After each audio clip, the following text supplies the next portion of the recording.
Welcome back again to Last Week I Watched. I'm Mark and I watch and review movies and TV shows to help you decide whether or not they're worth your time.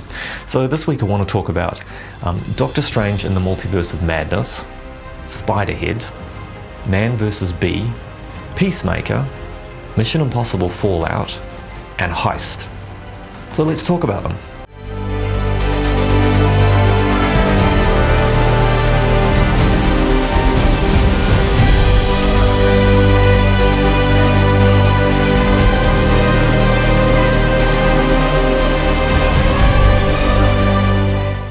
First up is Doctor Strange in the Multiverse of Madness. It's from 2022, starring Benedict Cumberbatch, Elizabeth Olsen, and Xochitl Gomez, and it's showing on Disney+.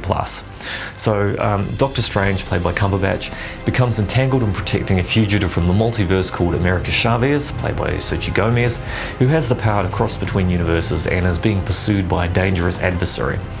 I enjoyed Doctor Strange, the first film, so this sequel was highly anticipated. However, I was a little disappointed that it didn't pick up the plot threads with Mordo that were left dangling at the end of the first film. I wanted to see Strange go up against Mordo, since Mordo is hell-bent on reducing the number of magic users and inflicting his view of black and white to the Sorcerer's fraternity. Unfortunately, it only gets a passing mention in this film that Mordo and Strange have had some falling out, and Mordo now has it in for Strange. Marvel, I think, has become a bit distracted by the new hotness of the multiverse, as it's starting to feature in everything, no doubt building towards a new Avengers series with Kang the Conqueror. This one picks up the threads left over from WandaVision, and to be honest, I was a little surprised, as I felt that Wanda had resolved the whole Billy and Tommy and Loss issue, but apparently not. Or it's all down to the Darkhold, the magical tome she took from Agatha, corrupting her. At any rate, she's gone full batshit crazy now, and is now a nigh unstoppable force lusting for the power over the multiverse, and hoping to reunite, I guess, with somebody else's children. I was a little concerned that spreading the movies across the TV shows was going to become problematic, and it is a little. There are people that haven't seen the TV shows. My wife hasn't seen WandaVision, and so some explanation was required. Perhaps if they're going to do some overlap, there should be a little recap before the movie just to get people up to speed. Now, I've got no issue with the TV shows and movies blending, but it's just how to keep everyone across everything that's complicated. There's so much media out there now, and it's such a lot of material to keep across. It is difficult for people. At any rate, the movie moves along at an often blinding speed with very little chance to slow down much. The visuals are amazing as always. And the multiverse does open up the MCU to doing pretty much anything at this point. The creatures look great, there are some really unusual spell effects now. Raimi really embraced the horror aspects of Doctor Strange, and the film dials up the weird significantly. I believe he's employed pretty much all of his Evil Dead toy box in this, and there are some things that feel sort of reminiscent of that series. I really enjoyed the sequence where America takes Strange across a number of different universes before crashing into Utopia in New York. It's nice to see the various possibilities of the different universes that are out there. You're probably aware by now that there are some cameos from other world heroes, which is pretty cool. But I was surprised at how easily the Illuminati were dispatched, and how they essentially made the exact same mistake that they had just been castigating Strange for, which was blinding arrogance. They're so arrogantly overconfident in their ability to handle the Scarlet Witch that they failed to work together and were overcome pretty easily. I'm a little worried that they made Wanda so powerful at this point that she's basically unstoppable, and that they're going to write themselves into a corner with her. But at any rate, it was a fun sequence, and I'm not sure that the Illuminati's behaviour really taught Strange any lessons, at least not till he faces down a corrupted version of himself. One thing that did bug me a little bit was the soundtrack though. It's very good, but it's much more generic superhero epic, and I really miss the sitar harpsichord elements from the first film that made that soundtrack so much more magical. More of that, please. Anyway, when they finally obtain the Book of Ashanti, it's the central MacGuffin that's supposed to give Strange the power to stop the Scarlet Witch. It's all largely pointless. Instead, America has Wanda confront her other self and her children in another universe, which was fine, but again, I felt like it was territory that had been covered in WandaVision. Honestly, she could have gone out and found a man and made some kids of her own, but I guess some people just like the challenge of doing it the hard way. Overall though, the film's very good, it's very exciting, you can't say it's boring, even though it's caught up in WandaVision and retreading some old ground. It does introduce a lot of new and fantastic while expanding the multiverse. I suspect that Wanda is still lurking around somewhere. I really hope we get to see more of America Chavez. She was a fun new character, and I'd like to see sort of her expanded a bit more, I guess. Strange and Wong are good fun as always. They almost feel like a married odd couple with their playful teasing. I'm interested to see where it goes next, and I recommend checking it out. Okay, next up was Spiderhead. It's from 2022, starring Chris Hemsworth, Miles Teller and Jurnee Smollett, and it was showing on Netflix. So in the near future, convicts are given the chance to volunteer as medical subjects in exchange for a reduced sentence. One such subject for a new drug capable of generating feelings of love begins to question the reality of his emotions. So this was adapted from the story Escape from Spiderhead by George Saunders. The film surprisingly makes some changes from the short story though, particularly in the ending. And I'm not sure whether that was beneficial or not. Some of the changes, they fundamentally change characters from the book, and they change the struggles they are facing. So now Amnesty is no longer a middle management bureaucrat, but a sort of conscienceless mastermind complete with evil island lair. Instead of him also being powerless and affect another prisoner, he's pulling the strings. The central arc of the story is still there largely, but the sinister implications of the drug being used by, I don't know, a government or a faceless corporation being used to strip free will are sort of only very superficially examined and sort of not alluded to in any larger sense. Instead, it's all about Amnesty's daddy issues now, rather than the faceless sort of menace lurking above it all. Jeff's crime has changed, and while still a moment of stupidity, the accident kind of removes some of his culpability and makes him much more sympathetic. And gone is the downer ending where Jeff makes a sacrifice to escape the island instead of sort of just going for the generic Hollywood escape and downfall of the bad guy. Don't get me wrong, I did enjoy the film. I found the ethical implications of the film horrifying. The ability to interfere with people's brains via drugs and in effect remove free will is quite rightly terrifying. The cast do a good job. Smollett is dealing with her internalized struggle about her crime that she's, would rather nobody knew about. Teller comes across a little flat, but I imagine I would be too if I was sort of processing the constant chemical cocktail he's being subjected to, as well as dealing with probably the ever-increasing PTSD that he's probably developing from all of the, I guess, horrible things he's subjected to. He does a good job at noticing Amnesty's ethical slipperiness though and figuring out what's going on. Hemsworth pulls off a facade of fake friendliness, coming off just a bit off, and when the mask slips, you sort of see him run the full gamut of manipulation to keep his lab rats under control. I think there's some really interesting ideas in this. The production design looks great. The island prison / research facility looks both comfortable and sort of threatening at the same time. The superficial niceties that are there are just sort of bait, I think, to keep the rats happy, much like some of the corporate conveniences that are added to offices nowadays to keep you working just that little bit longer. The location scenery looks great. It's shot around Queensland over COVID with some government incentive money. I think it's worth your time to give it a watch. Could it have been better if it had stuck to the short story? Who knows? But I think it sparked some interesting conversation at home about research ethics and free will, and that's a good thing, so check it out. Okay, next up was Man vs. Bee. It's from 2022, starring Rowan Atkinson, Jing Lucy and Julian Ryan Tutt. It was showing on Netflix. So this is about a house sitter named Trevor Bingley, played by Rowan Atkinson. He finds himself in an ongoing battle with a bee while staying in an extravagant mansion. This is a 9-episode series, but the episodes aren't very long. They're ranging from about 10 to 20 minutes. It's basically inspired by Rowan's The Trouble with Mr. Bean, when Bean is harassed by a wasp while picnicking. But Trevor is not Mr. Bean. He's sort of kinder and stuck in a spot of trouble as his marriage is broken down, likely because of his obsessiveness and ability to create chaos throughout his obsessions. In this case, his obsession with ridding the house of the bee, he starts to destroy everything in his path. He expands on the bee gimmick quite a bit though, with a few different side quests such as burglars breaking in, and the bee is just sort of used really to sort of thread it all together. Funnily enough though, the bee is never really the problem.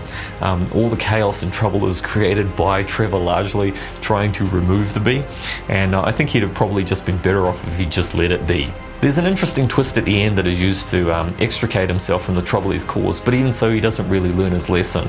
But it's pretty funny. It goes to show why Rowan is still a master of his brand of slapstick chaos. Even though some of the chaos is telegraphed, that's fine.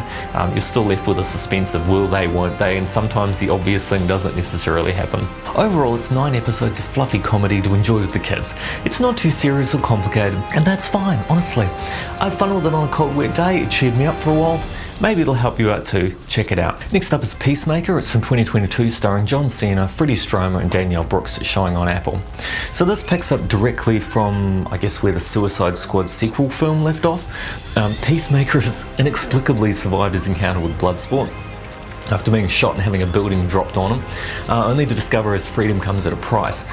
He's forced into working with the Black Ops team on Project Butterfly. I know, another original project name. And he's going to have to save the world again while dealing with his personal issues.